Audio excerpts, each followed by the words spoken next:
Olá, queridos irmãos e irmãs, sejam bem-vindos a mais uma Lectio Divina Peregrina. Eu sou a irmã Maria Salomé, consagrada na comunidade Sementes do Verbo, hoje em missão em Vila Viçosa, distrito de Évora, em Portugal. E é com muita alegria também, nesse dia 25 de julho, quero saudar todos os meus irmãos e irmãs consagrados que estão vivendo o retiro anual em Palmas, Tocantins. É uma grande alegria para nós termos essa oportunidade de juntos vivermos um tempo consagrado ainda mais ao Senhor nessa escuta da sua palavra. E hoje, na igreja, nós também celebramos São Tiago Maior. São Tiago, ele nasceu em Betsaida, uma antiga vila de pescadores na região da Galileia, que hoje é atual norte de Israel. A tradição cristã aponta o seu nascimento por volta do ano 5 a.C. ou 12 a.C. Filho de Zebedeu e de Maria Salomé, trabalhava no mar da Galileia com seu irmão João e o seu pai. Deixou tudo imediatamente quando Jesus chamou para ser pescador de homens. Destacou-se também como um dos 3 discípulos mais próximos de Cristo, juntamente com Pedro e João. Foi testemunha exclusiva de momentos marcantes, como a transfiguração e a agonia de Jesus no Jardim das Oliveiras. Após a ascensão de Jesus, a tradição indica que viajou para pregar o Evangelho na região que hoje compreende Portugal e Espanha. Regressou a Jerusalém, onde foi preso e decapitado por ordem do rei Herodes Agripa por volta do ano 44 depois de Cristo. E foi o primeiro dos 12 apóstolos a morrer pelo cristianismo. Outro detalhe interessante da sua história, os seus restos mortais foram transladados para Galiza e a descoberta do seu túmulo no século IX deu origem à catedral e à famosa rota de peregrinação do Caminho de Santiago. Então, a primeira leitura que a igreja hoje nos propõe para meditarmos é da segunda carta de São Paulo aos Coríntios, capítulo 4, versículos de 7 a 15. Irmãos, trazemos esse tesouro em vasos de barro, para que todos reconheçam que este poder extraordinário vem de Deus e não de nós. Somos afligidos de todos os lados, mas não vencidos pela angústia. Postos entre os maiores apuros, mas sem perder a esperança. Perseguidos, mas não desamparados. Derrubados, mas não aniquilados. Por toda parte sempre levamos em nós mesmos os sofrimentos mortais de Jesus, para que também a vida de Jesus seja manifestada em nossos corpos. De fato, nós, os vivos, somos continuamente entregues à morte por causa de Jesus, para que também a vida de Jesus seja manifestada em nossa natureza mortal. Assim a morte age em nós, enquanto a vida age em vós. Mas, sustentados pelo mesmo espírito de fé, conforme o que está escrito, eu creio, e por isso falei, nós também cremos, e por isso falamos, certo de que Jesus nos ressuscitará também com Jesus, e nos colocará ao seu lado juntamente convosco. E tudo isso é por causa de vós, para que a abundância da graça em um número maior de pessoas faça crescer a ação de graças para a glória de Deus. Palavra do Senhor, graças a Deus. O essencial dessa leitura é que a fraqueza humana manifesta o poder de Deus. É muito bonito de ver toda essa palavra resumida em uma pequena frase. Trazemos este tesouro em vasos de barro. São Paulo recorda que o maior tesouro que possuímos não está em nós mesmos, mas é Cristo que vive em nós. Somos vasos de barro, frágeis, limitados, marcados por nossas fraquezas. No entanto, é justamente através dessa fragilidade que Deus manifesta a força da sua graça. O apóstolo Paulo, ele também descreve as provações do discípulo. Perseguições, sofrimentos, angústias e incompreensões. Contudo, nenhuma delas consegue destruir quem vive unido a Cristo. A cruz nunca tem a última palavra. ela prepara o caminho para a ressurreição. Assim como sabemos que não há ressurreição, não pode haver ressurreição sem passar pela Sexta-feira Santa, sem passar pela cruz. E é aceitando nossa fragilidade, a nossa pessoal, que vamos também conseguir aceitar as fragilidades dos nossos irmãos e irmãs. Vivemos numa sociedade hoje que valoriza a perfeição, a eficácia, a aparência. Quando experimentamos cansaço, fracassos ou limites, facilmente pensamos que Deus deixou de agir. Não sei se isso acontece convosco, mas normalmente comigo pode acontecer, várias vezes já aconteceu, de pensar que nesses momentos, onde está Deus? Mas depois o próprio Espírito Santo vai lembrar, é aí que Ele age, é aí que Ele age com o seu poder e com sua graça. Esta palavra, queridos irmãos e irmãs, nos revela exatamente o contrário. Deus não espera que sejamos fortes para nos usar. Ele escolhe pessoas frágeis para que ninguém confunda a obra de Deus com mérito humano. As dificuldades que hoje enfrentamos, incompreensões, críticas, doenças, desânimos ou cruzes da missão, podem tornar-se luz para os outros.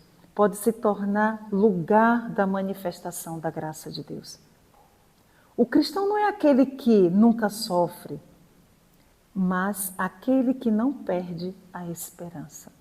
O cristão não é aquele que nunca sofre, mas aquele que não perde a esperança, porque sabe que Cristo, ressuscitado, caminha com ele. Muito bonito isso. Cada cruz acolhida com amor pode gerar vida para alguém. E Paulo, ele fez essa experiência. Ele gerou vida para a igreja, ele gerou vida para o mundo, aceitando os sofrimentos. Por isso que ele vai dizer, a morte em vós e a vida em nós. A vida em vós e a morte em nós. Então, aceitar passar pelas provações é gerar vida, é tornar fecundo o seu ministério. Muitas vezes, a fidelidade silenciosa de um missionário, de uma mãe, de um sacerdote, de um religioso, uma religiosa, um consagrado, uma consagrada, ou de qualquer discípulo, sustenta pessoas que jamais conheceremos nessa vida. Já parou para pensar nisso? Que a tua vida ofertada no silêncio vai gerar outras vocações cristãs? Hoje, Deus nos convida a não esconder nossas fragilidades. Esse é o convite de hoje com essa leitura, mas colocá-la em suas mãos. O vaso é de barro, o tesouro, porém, é divino.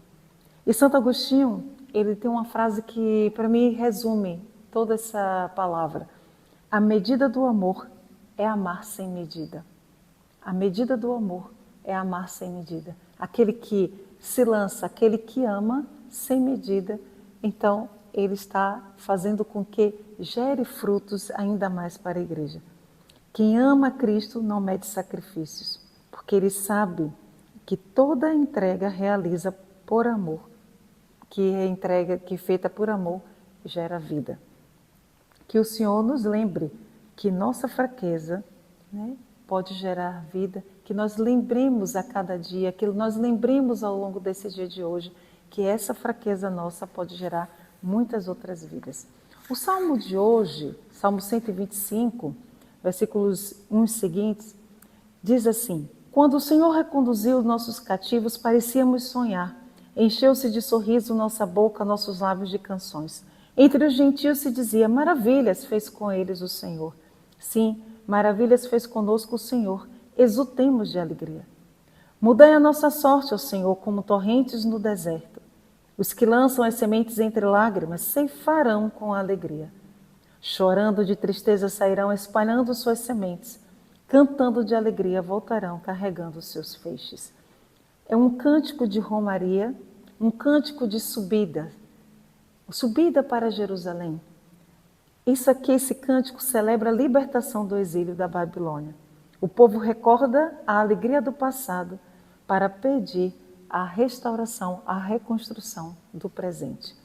Então, semear exige esforço, suor, lágrimas. Esse é o tempo da prova. mas a colheita traz a recompensa, a alegria. Esse é o tempo da graça. E o evangelho de hoje, evangelho de São Mateus, capítulo 20, versículos de 20 a 28, diz assim: Naquele tempo, a mãe dos filhos de Zebedeu aproximou-se de Jesus com seus filhos e ajoelhou-se com a intenção de fazer um pedido. Jesus perguntou: O que queres? Ela respondeu: Manda que estes meus 2 filhos se sentem no teu reino, um à tua direita e outro à tua esquerda. Jesus respondeu-lhes: Não sabeis o que estáis pedindo. Por acaso podeis beber o cálice que eu vou beber? Eles responderam: Podemos. Então Jesus lhes disse: De fato, vós bebereis do meu cálice, mas não depende de mim conceder o lugar à minha direita ou à minha esquerda. Meu Pai é quem dará esses lugares àqueles para os quais ele os preparou. Quando os outros 10 discípulos ouviram isso, ficaram irritados contra os 2 irmãos. Jesus, porém, chamou-os e disse: Vós sabeis que os chefes das nações têm poder sobre elas e os grandes as oprimem. Entre vós não deverá ser assim. Quem quiser tornar-se grande, torne-se o servidor. Quem quiser ser o primeiro, seja vosso servo. Pois o Filho do Homem não veio para ser servido, mas para servir e dar a sua vida como resgate em favor de muitos. Palavra da salvação. Glória a vós, Senhor. Neste evangelho, queridos irmãos e irmãs, a mãe de Tiago e João pede a Jesus que seus filhos ocupem os primeiros lugares no reino. Interessante. Os discípulos ainda pensavam no reino de poder, prestígio e honra. Jesus, porém, corrige essa visão, ensinando que a verdadeira grandeza não consiste em mandar, mas em servir. Ele pergunta aos discípulos se estão dispostos a beber o seu cálice, isto é, a participar da sua entrega, sofrimento e amor até a cruz. Por fim, Jesus apresenta a si mesmo como modelo. O Filho do Homem não veio para ser servido, mas para servir e dar a sua vida em resgate de muitos. Assim, o caminho do reino passa pela humildade, pelo serviço e pelo próprio dom da vida. Hoje, queridos irmãos, vivemos numa cultura que frequentemente mede o valor das pessoas pelo sucesso, pela influência ou pelo seu reconhecimento. Jesus ele nos propõe uma lógica completamente diferente. O maior é aquele que ama mais e serve melhor. Também nós podemos buscar os primeiros lugares. Querer ser reconhecidos, ter razão, receber elogios ou ocupar posições de destaque, até mesmo dentro da nossa igreja. Cristo, porém, nos convida a descer do pedestal para vestir o avental de serviço. Servir não é humilhação. Servir não é humilhante, não é uma humilhação. É participação na própria missão de Jesus. Cada gesto escondido de caridade, cada renúncia silenciosa, cada ato de paciência e misericórdia tem um valor imenso diante de Deus. Quem aprende a servir sem esperar recompensas, já começa a viver o reino dos céus.